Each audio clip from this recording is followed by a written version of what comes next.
Hello everybody and welcome back to a brand new video. We just hit 41.3k subscribers. Let's get to 42k. Please like this video down below and subscribe to the channel before we get started. But first, I have to tell you guys about my friends over at my Patriot Supply. As Americans, we need to be prepared, and that includes avoiding the long lines at the grocery store by stocking up on disaster food supply. And there is no better disaster food kits than the ones over at American-made My Patriot Supply. Take action so you're ready for what's coming and save up to $100 on a 4-week emergency food kit when you go to my special website, preparewithredeagle.com. Those that know what's coming are preparing today. Go to preparewithredeagle.com. That is preparewithredeagle.com. We are also now offering the 1-week emergency food supply for the low price of $74. And today we have to talk about the polls in terms of the subgroup breakdown of ethnic demography of the 2020 election. And we're seeing a little bit of a surprise here when you look at the polling aggregate when you break it down by ethnicity. Biden is underperforming among Hispanic voters, while Donald Trump is overperforming the 2016 result, and it is really showing. And this is not the first sign of this that we had. If you want to look at the Arizona turnout difference map between 2016 and 2020, a lot of the rural, more eastern, more Hispanic-heavy counties were the counties that had greater turnout in 2016, and there was greater turnout in 2020 in terms of places like Maricopa County, where there's a lot more white liberals there. And you also see this throughout the fact that Bernie Sanders actually won the Hispanic vote in the primary, so they might not be that enthused for Biden because Hispanics were really the only group that Bernie Sanders continued to do very, very well with past Super Tuesday. He did extremely well in places like Arizona. He did very well in those places. And it's really telling because back in 2016, he actually didn't. California went big for Hillary Clinton in the primary because Bernie Sanders struggled among Hispanic voters, but now we're starting to see a little bit of a shift. We're starting to see it kind of trend in the other direction in terms of the Hispanic vote in the Democrat Party.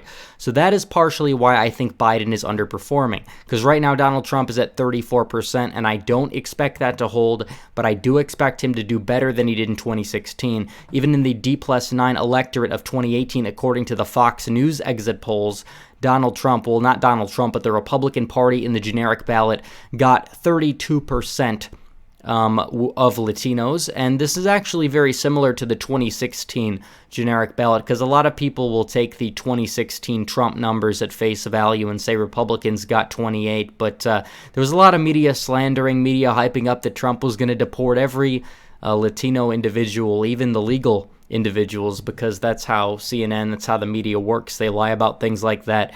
But Trump eventually seems to be doing a little bit better in terms of not only the 2018 results, but in terms of the polls, and we can talk about why. Number one is he is making a larger outreach. He is putting ads in Spanish. That's going to help him because he really didn't do that back in 2016. And we could talk about how that's technically compromising values or things like that, but that's beside the point. Whatever values have been compromised on that front have basically already been compromised, and that is the key issue. But also, polls routinely are showing that people support Trump over Biden to deal with an economic recovery, and that's no surprise there. And it's also no surprise that Hispanic individuals, immigrants, young adults, those are the people hit hardest by the COVID-19 job losses. And when you look at the polls that came out after Trump issued an immigration moratorium for the end of the year to help with jobs numbers, getting jobs to American citizens, there were a higher percentage of Latinos that actually approved of that than whites, which would surprise a lot of people, including myself.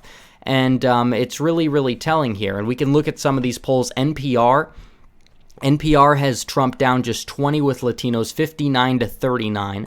If you look at the Yahoo News poll, which I did not include in my aggregate analysis, by the way, Trump is at 30%, but Biden is at 44%. So this is mainly an anti-Biden move, mainly an anti-Biden sentiment in terms of the polling we see among Latinos. He really hasn't put that much time and energy. The tides could very well turn. Biden could easily get up close to 67, 68% of the Latino vote if he actually plays his cards right, but we'll have to see if that happens. In terms of the polls, they're very spotty. In fact, this poll shows Trump winning the white vote by just 6, but somehow losing the Hispanic vote by 14, so we do have to take the polls by a grain of salt. Polls this far out, usually don't always make the most sense. But the bottom line is this, and it's really showing, and the polls that we've seen, the data we've seen show that Trump will probably improve with Hispanics no matter what, even if it's just by 1%, 2% here and there. But the question that comes into play here is, will this be some sort of long-term realignment where Hispanics vote more Republican than ever and actually vote Republican?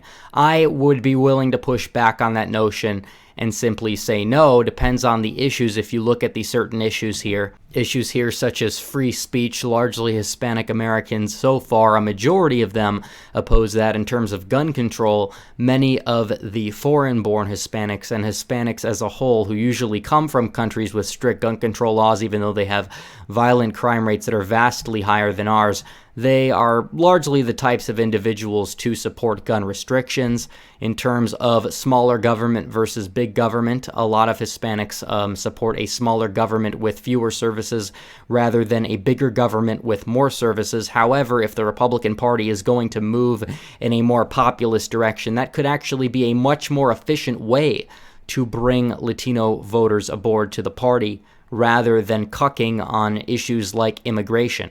So in terms of that, these are the issues that really matter. And in terms of people trusting Trump on an economic recovery, that is going to help build Trump's case. But the bottom line is these polls so far are showing Trump in good standing with Latino voters, a community he really hasn't made that much outreach to. But will this be a long-term realignment? Like I said, it's probably not going to really be at all, because you look at some of these polls and it shows that Republicans are getting close to maxed out. Yeah, if we initiated an immigration moratorium for about 20 years when Hispanic immigrants would assimilate, yes, they would become more and more Republican, but as of right now, it seems like any form of long-term realignment is just not in the cards. These are some polls. This is one election.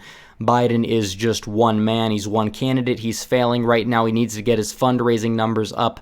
Then the polls should kind of fix themselves potentially. Similar thing with Trump potentially in some of the rural communities. We'll really have to see, because the polls are always, they don't really make a whole lot of sense, but it is interesting nevertheless to note this happening regardless. Also, the riots have burned down a lot of communities. I think a decent amount of Hispanics may be getting red-pilled because of the riots too, so you have to take that into consideration as well.